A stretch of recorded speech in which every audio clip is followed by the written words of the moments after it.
അപ്പം നമ്മൾ ഇന്നത്തെ ഫസ്റ്റ് ക്ലാസ്സിൽ നമ്മൾ മാത്സിൻ്റെ ഡിസ്കസ് ചെയ്യാൻ പോകുന്നത് ക്യൂബ് റൂട്ട് ആണ്. അപ്പം നിങ്ങൾക്ക് ക്യൂബ് റൂട്ട് എന്താണെന്ന് അറിയാവോ? സ്ക്വയർ റൂട്ട്സ് നമുക്ക് എല്ലാവർക്കും പരിചിതമാണല്ലേ. അപ്പം നമുക്ക് ക്യൂബ് റൂട്ട് കാണണം എങ്ങനെയാണെന്ന് നോക്കാം. വളരെ സിമ്പിളാണ്. അപ്പം നമുക്ക് ഫസ്റ്റ് 343യുടെ ക്യൂബ് റൂട്ട് കാണാം. എങ്ങനെ കാണാം? എല്ലാ കുട്ടികൾക്കും പ്രൈം ഫാക്ടറൈസേഷൻ ചെയ്യാൻ അറിയാവുന്ന ടീച്ചർക്ക് വിചാരിക്കുന്നു. അപ്പം നമ്മൾ ഫസ്റ്റ് 343. അപ്പം 343നെ നമുക്ക് നമ്മൾ റൂളുകളൊക്കെ പഠിച്ചിട്ടുണ്ടല്ലേ. വൺസ് പ്ലേസിൽ എന്ത് വരുമ്പോൾ 0, 2, 4, 6, 8 അല്ലെങ്കിൽ ഈ നമ്പറുകൾ തമ്മിൽ ആഡ് ചെയ്യുമ്പോൾ അല്ലേ, നമുക്ക് ഇപ്പം നമ്പറുകൾ തമ്മിൽ ആഡ് ചെയ്യുമ്പോൾ 3യുടെ മൾട്ടിപ്പിൾ ആണെങ്കിൽ നമുക്ക് 3 വെച്ച് എന്ത് ചെയ്യാൻ പറ്റും? അത് ഫാക്ടറൈസ് ചെയ്യാനായിട്ട് പറ്റും, പ്രൈം ഫാക്ടറൈസേഷൻ ചെയ്യാൻ പറ്റും. ഇവിടെ നമുക്കറിയാം നമുക്ക് 7 വെച്ച് ചെയ്യാം അല്ലേ. 343നെ നമ്മൾ 7 വെച്ച് ഒന്ന് ഡിവൈഡ് ചെയ്ത് നോക്കിക്കുക. ഞാൻ മിസ് ഇവിടെ കാണിച്ചു തരാം. 7 നമുക്ക് 7 4s are 28.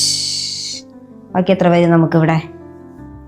14 ഇവിടെ പോയി 63. 7 9s are 63. ഓക്കെ ആണോ? അപ്പോൾ 7 9s are 63 വന്നു. ഓക്കെ, അപ്പോൾ നമുക്ക് 49 കിട്ടി. അത് ഞാൻ ഇവിടെ എഴുതി. 49 നമുക്ക് 7ന്റെ മൾട്ടിപ്പിൾ ആണ് എല്ലാവർക്കും അറിയാലോ. അപ്പം നമ്മൾ എന്ത് ചെയ്തു? 7 7 1 അപ് ടു 1 വരെയല്ലേ നമ്മൾ എന്ത് ചെയ്യുന്നത്? നമ്മുടെ പ്രൈം ഫാക്ടറൈസേഷൻ കണ്ടിന്യൂ ചെയ്യുന്നത്. ഇനിയിപ്പോൾ സിമ്പിളായിട്ട് കുട്ടികൾക്ക് അറിയാം ക്യൂബ് റൂട്ട്. ക്യൂബ് എന്ന് പറയുമ്പോൾ തന്നെ നമുക്ക് നമ്മുടെ മനസ്സിൽ വരുന്നത് 3 എന്നാണല്ലേ. അപ്പോൾ ഒരു നമ്പറിനെ ഒരു 3 ടൈംസ് മൾട്ടിപ്ലൈ ചെയ്യുകയാണെന്ന് നിങ്ങളൊന്ന് വിചാരിച്ച് നോക്കിക്കേ. അപ്പം നമുക്ക് ക്യൂബ് റൂട്ട് എടുത്തു നോക്കാം. നിങ്ങൾ കണ്ടോ? ഇത്രയേ ഉള്ളൂ, വളരെ സിമ്പിളാണ്. 343നെ നമുക്ക് എങ്ങനെ എഴുതാം? 7 × 7 × 7. കണ്ടോ? ഒരേ നമ്പറിനെ 3 ടൈംസ് ആണ് മൾട്ടിപ്ലൈ ചെയ്തിരിക്കുന്നത്. അപ്പോൾ നമുക്ക് ഈ ക്യൂബ് റൂട്ട് ഓഫ് 343 എന്ന് പറയുന്നത് എത്രയാണ്? കണ്ടോ?